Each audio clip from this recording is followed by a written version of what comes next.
38. Interruption of repairs scene. The final film features a short version of Brett and Parker repairing the Nostromo on LV-426. A much longer version of the scene was shot, where Ripley interrupts what the men are doing. Are you coming? Feels like we've been here for a month. Yeah, I know what you mean. They should listen to us and never come to this planet in the first place. Right. Should have landed on this damn ball, I know that. Yeah, you're right. The sooner we get this thing patched up, the sooner we get out of here. Get my own ship. Hope I live to see it. This place gives me the fucking creeps. Wait a minute. I think I've got it. All right, ready? I'm sorry, my friend, you don't have anything. Man, I was sure that was it. Well, it's not, man. Try the next one. What engineering school did you go to? Well, come on, man. Try the next one. I thought sure that was it. Well, try the next one. What's happening down there? Oh, shit, man.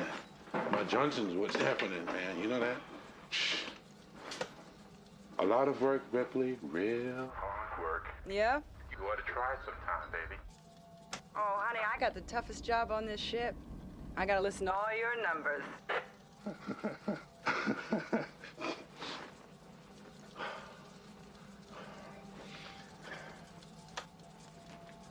Would you get off my back, please? Oh, you poor baby. I'll get off your back as soon as 12 module is fixed.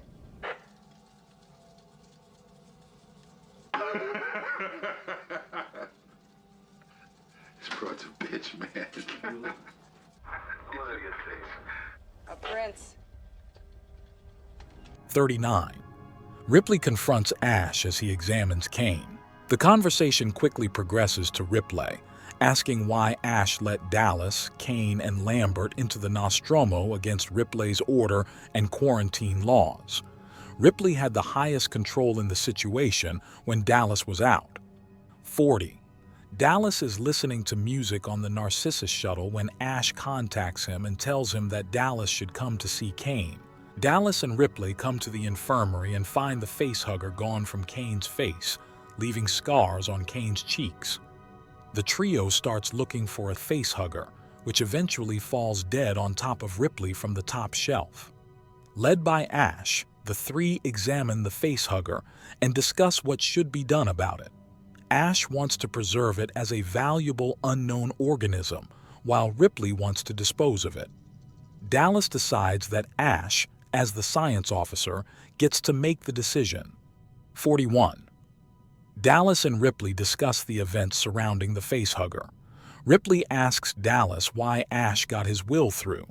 Dallas states that Ash is a science officer and facehugger the decision is up to him. Dallas asks what stage the repairs are at. Ripley tells what has been done. Dallas states that the ship is in good enough condition to leave the planetoid. 42. Nostromo takes off from LV-426 and continues the journey with cargo. In the final screenplay, the Nostromo's takeoff from the planetoid, and especially its attachment to the cargo, is clearly described longer and more precisely.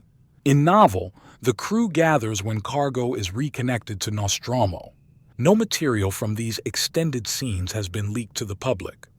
43. The crew discuss in the lounge what should be done to Kane and how much travel is still left to the Earth. The conversation is interrupted by information from Ash, who says that Kane's condition has changed. Kane has woken up.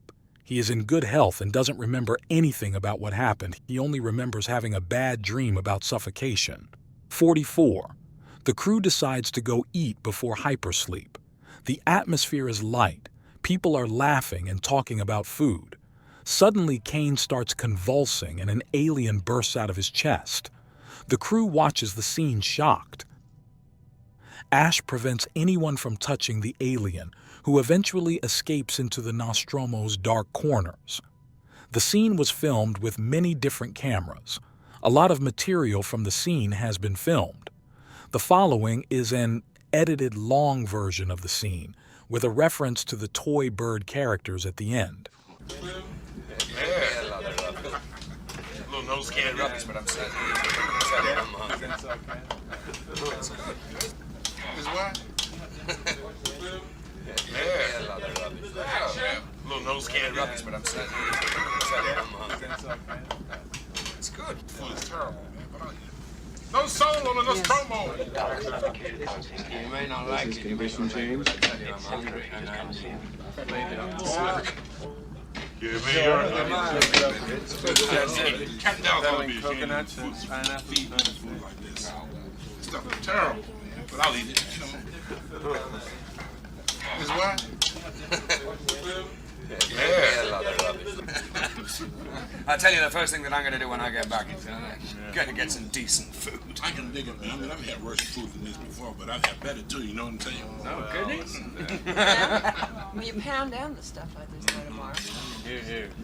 Listen, I'd rather be eating something else, but I'll eat this for the time being. Well, you just know what it's made of. Hey, listen, man, I don't want to talk about what this food is made of. Well, what's the matter? It can't be that bad. You joking?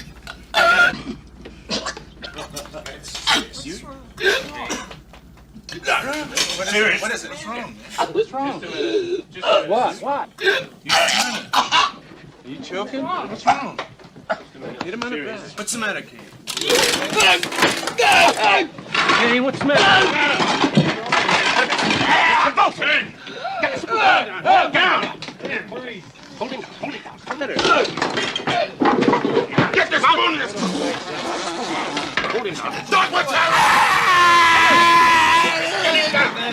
What is it? Hold him down. Yes. What's happening? Shit! Doc, what's happening? Some temperature. Down there.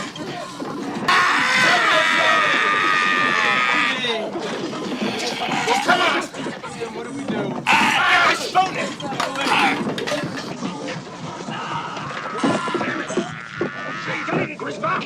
I'm trying!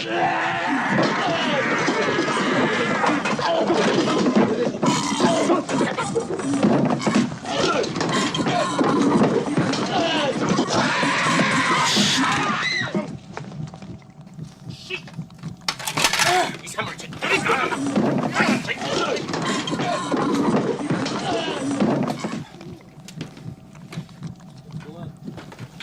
Hold!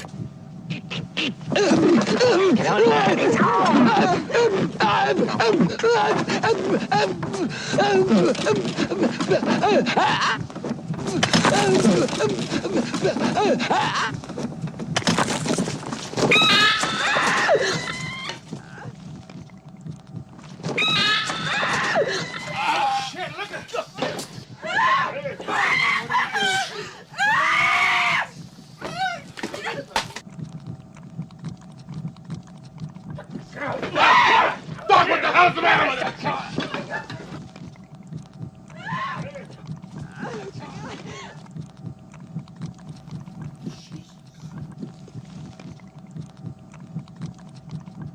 My God.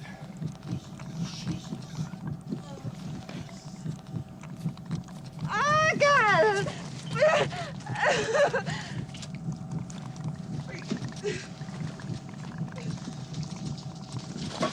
No. Touch it. No, man. No. Touch it. Don't touch it.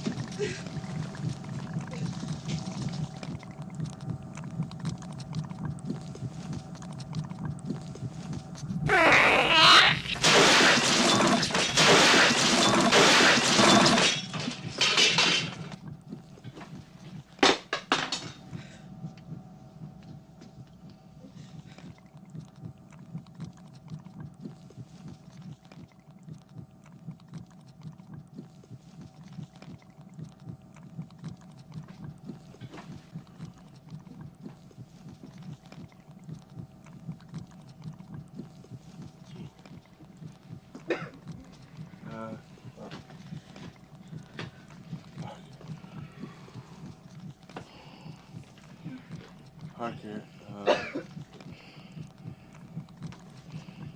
you and Brett,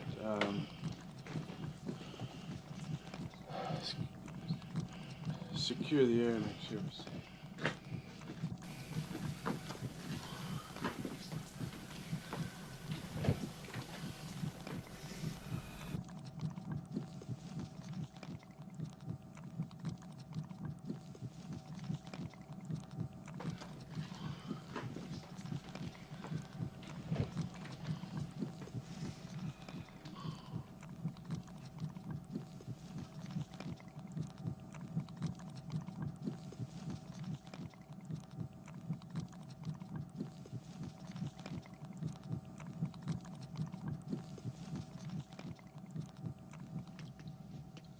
The Chestburster scene is undoubtedly one of the most famous in the world of cinema.